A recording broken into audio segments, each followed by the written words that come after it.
Salam untuk kita semuanya, berjumpa lagi dengan saya di channel Aritila Tutorial, tempat kita untuk berbagi informasi seputar informasi pendidikan dan informasi guru, serta informasi honorer dan informasi lain yang ada hubungannya dengan dunia pendidikan dan guru dan dunia honorer atau informasi yang relevan. Pada pertemuan ini, saya menyapa seluruh Bapak Ibu honorer setanah air yang selalu setia melaksanakan tugas tanpa mengenal lelah di instansi pemerintah pusat dan instansi pemerintah daerah dalam hal melaksanakan kegiatan pelayanan publik sesuai dengan bidangnya masing-masing. Saya yakin bahwa Bapak Ibu honorer selalu semangat dan selalu dalam keadaan sehat walafiat. Informasi terbaru mengenai keadaan honorer di tahun 2024 tahun ini, yang mana program pemerintah segera akan mengangkat Bapak Ibu honorer menjadi aparatur sipil negara dan status P3K atau ASN P3K. Informasi terbarunya mengatakan bahwa masih banyak tenaga honorer fiktif masuk data pengangkatan yang diusulkan daerah. DPR dengan tegas menyampaikan, kita akan tegur.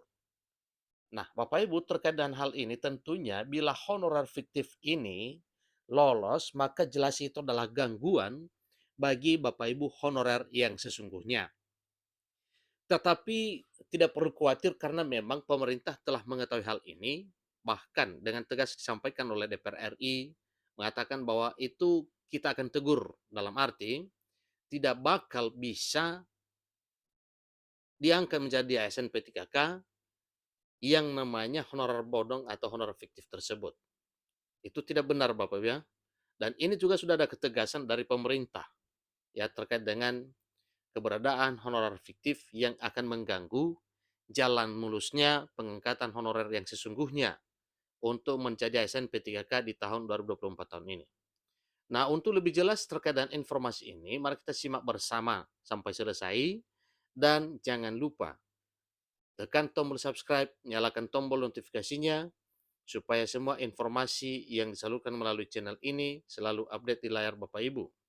Tanpa basa-basi lagi, langsung saja pada informasinya. Lengkongayobandung.com memuat satu informasi penting untuk diketahui oleh seluruh honorer.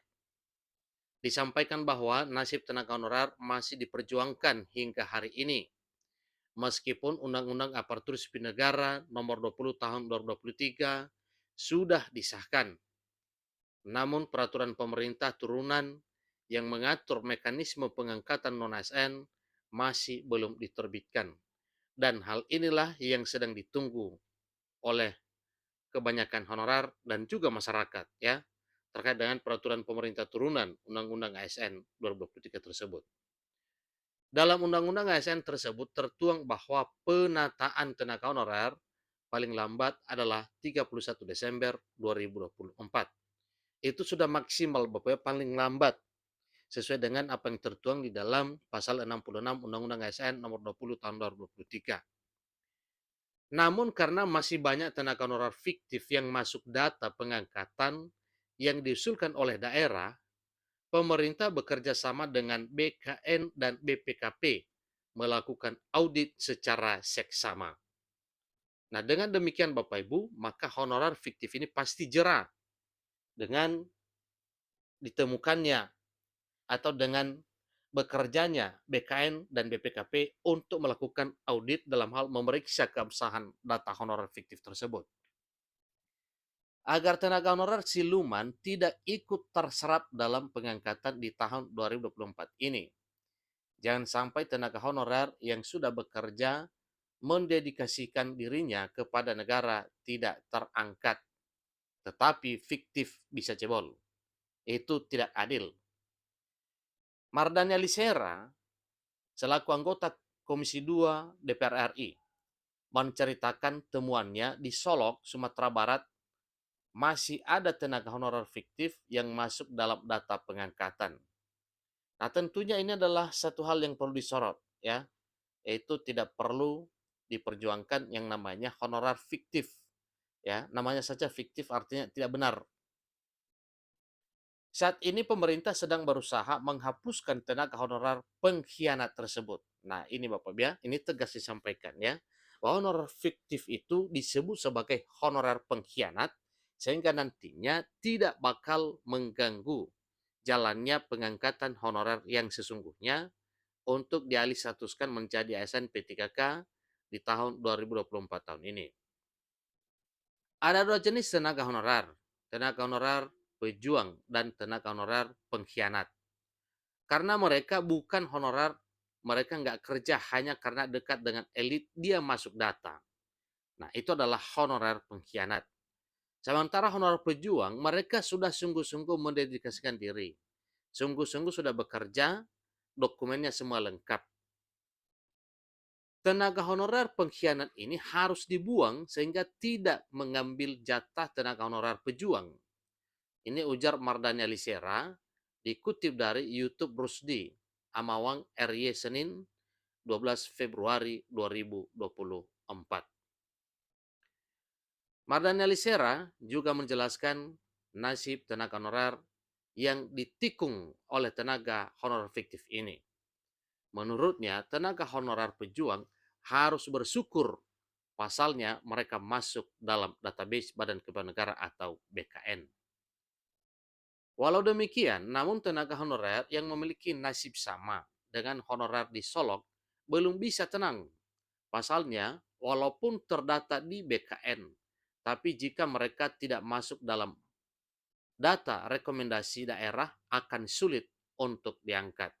Jadi ada sinkronisasi Bapak Bia, kalaupun masuk dalam database BKN tetapi tidak masuk rekomendasi daerah, sulit untuk diangkat sebagaimana pernyataan Mardhani Alisera selaku anggota Komisi 2 Dewan Perwakilan Rakyat Republik Indonesia. Bersyukurnya mereka yang di bawah kotak-katik itu tidak bisa masuk dalam sistem BKN, dalam arti tenaga honorer fiktif. Data mereka di BKN ada tetap selamat. Tenaga honorer pejuang, tapi ditutup oleh daerah. Tapi kan nggak bisa, BKN itu cuma data aja pengajuannya, tetap dari daerah, ujar Mardhani Alisera. Ia juga berjanji akan menegur pihak daerah yang melakukan hal yang sama dengan daerah Solok. Nah, daerah ini mau kita tegur jangan mengangkat honorer yang bukan haknya, tegas Mardhani. Adapun dua syarat tenaga honorer yang bisa memperkuat tenaga honorer bahwa dirinya merupakan tenaga honorer pejuang, yaitu dengan 1. Surat pernyataan tanggung jawab mutlak atau SPTJM. Dan yang kedua, melalui verbal data. Demikian informasi yang dapat disampaikan. Semoga informasi ini bermanfaat kepada seluruh Bapak Ibu honorer. Sampai ketemu pada informasi berikutnya. Terima kasih.